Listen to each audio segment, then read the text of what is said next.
Salam teman-teman sekalian, berjumpa kembali dengan saya Arif Gula di channel TV Laskar Kristus ini. Ini channelnya kita bersama, jangan lupa dukung dengan cara subscribe, like, dan komen, serta share video-video daripada channel ini. Terima kasih banyak teman-teman sekalian.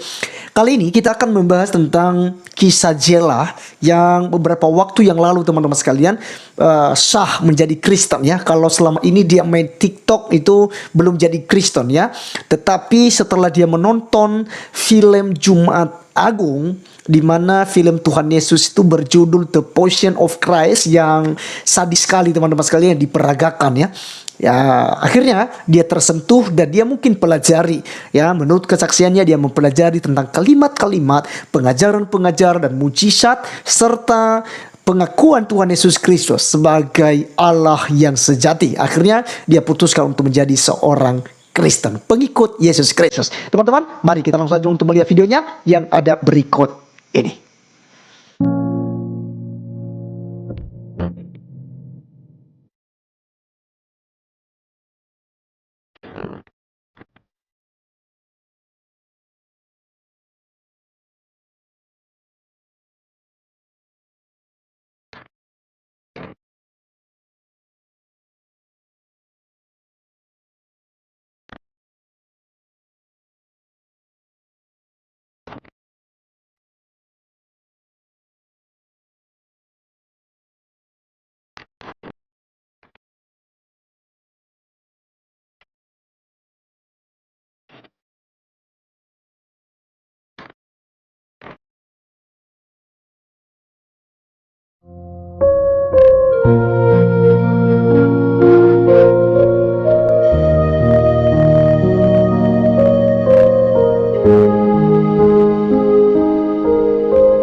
Ya teman-teman sekalian, itulah video daripada saudari Jela yang luar biasa dalam mengambil keputusan ya. Walaupun sebenarnya ini berat, dia harus meninggalkan keluarga besarnya ya, maksudnya meninggalkan dari segi iman teman-temannya, karena yang tadinya dia muslim, dia harus berpindah ke Kristen ya, demi mengikut Tuhan Yesus. Dia rela ya, dia rela untuk ditinggalkan ataupun meninggalkan keluarganya untuk sementara waktu, karena kesaksian beliau juga dalam beberapa videonya, dia lama tidak pulang karena harus membicarakan secara baik-baik dan mencari momen terbaik untuk berdiskusi dengan kedua orang tua, saudara-saudarinya, dan tentu saja keluarga besar daripada Jela ini. Teman-teman sekalian, ini luar biasa sekali. Dan satu hal yang saya boleh sampaikan buat kita, dan saya mau memberikan juga berupa nasihat teman-teman sekalian ya, buat orang-orang Kristen ya. Dan ini kita bisa buat perbandingan.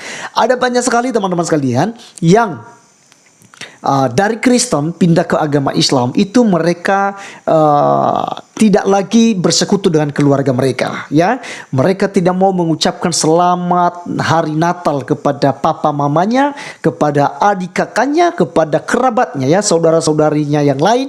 Mereka tidak berani karena Ustaz Nababan berkata, kalau seandainya kamu udah masuk ke Islam, kamu tidak boleh lagi mengucapkan selamat Natal kepada orang Kristen. Nanti gunung meletus, tsunami akan mengamuk, ya, lautan, ya, dan macam-macam lah, bumi ini akan terjadi bencana-bencana alam kalau kamu mengucapkan selamat hari Natal kepada keluargamu. Teman-teman sekalian, yang lebih sadisnya ada satu, dan ini saya lihat dengan kepala mata saya sendiri. Sekali lagi, saya melihat dengan kepala mata saya sendiri, itu di mana ada seorang jemaat, ya, jemaat dari om saya sebenarnya, ya, jemaatnya sudah mualaf, teman-teman, ya, sudah meninggalkan agama Kristen masuk ke agama Islam. Teman-teman, ketika hari besar Natal, karena kebetulan hari itu saya diundang untuk pelayanan firman di gereja saya punya paman, dan kita kunjungan ke jemaat, dan saya melihat, ya, ada anak jemaat yang sudah mualaf. Itu yang lucu, teman-teman. Dia bawa periuk sendiri, dia bawa kuali sendiri bersama suaminya nih, ya, karena dia mualaf itu karena ikut suami. Kemudian dia bawa beras sendok sendiri, dia bawa piring sendiri, ya. Jadi teman-teman, nuansa Natal dalam rumah itu memang tak ada sama sekali, ya, dan mereka kurung diri di kamar saja gitu, ya. Ketika kami datang berkunjung untuk Natalan, itu mereka tidak sapa kami, tidak juga mengucapkan selamat Natal, selamat hari besar atau apa, tidak, ya. Dan ini kemungkinan besar karena sudah didoktrin bahwasanya tidak boleh mengucapkan selamat Natal kalau kamu sudah masuk ke agama Islam. Teman-teman sekalian, ini sangat miris. Ketika saya berbicara dengan kedua orang tuanya, itu menangis, teman-teman. Mereka menangis kenapa? Karena yang tadinya anak kesayangan mereka, anak yang bagus, ya, sebelumnya, hanya karena ikut suami, hanya karena ikut istri, akhirnya apa? Ya, mereka meninggalkan Tuhan Yesus. Dan sekarang mereka, ya, tidak bisa satu gelas, tidak bisa satu piring, ya. Jadi bayangkan, ya, makanya teman-teman sekalian, ya, buat saudara-saudara saya yang Kristen, berpikirlah secara logis, pakai akal sehat, ya, pakai akal sehat.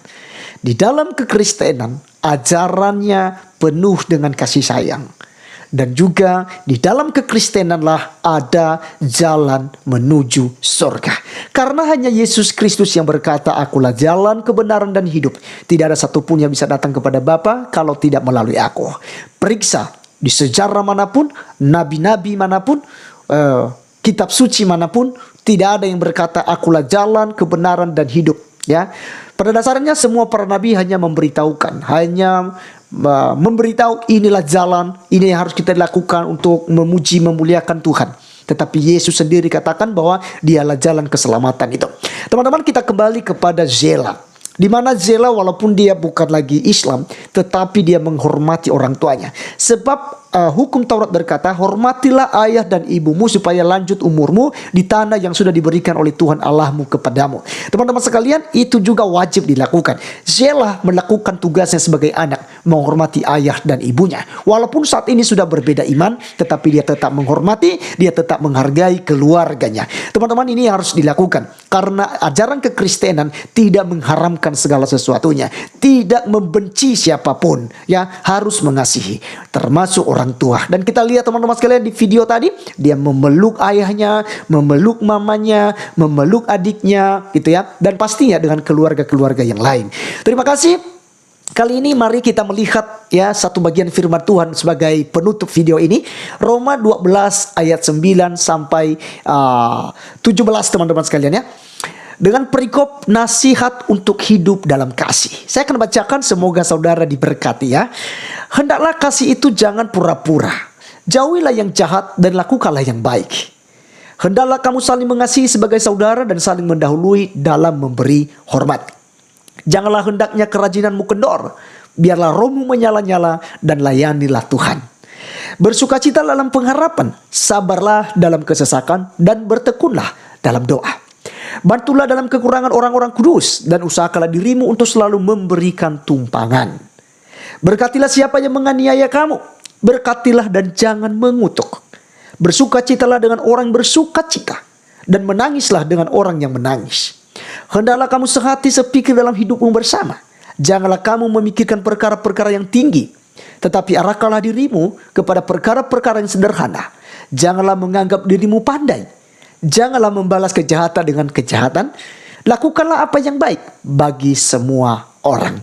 Teman-teman sekalian, adalah nasihat daripada Rasul Paulus yang sangat dibenci oleh para ustadz, yang sangat dibenci oleh para ulama. Ya, saya sebutkan mereka: Ustadz Mujir, Ustadz Nababan, Ustadz Somad, Ustadz Firanda, Ustadz Felicia, Ustadz siapa namanya ini dari Ambon ini, ya, Tante Kainama gitu ya. Kemudian ada Donditan dan ada Ustadz Nandar. Banyak sekali. Mereka sangat membenci Rasul Paulus. Dan perhatikan apa yang menjadi nasihat Rasul Paulus kepada jemaat yang ada di Roma. Ya, harus menjunjung tinggi nilai kasih. Terima kasih teman-teman sekalian. Biarlah video kali ini boleh menjadi berkat buat kita. Dan sampai ketemu di video saya selanjutnya. Tuhan Yesus memberkati. Salam.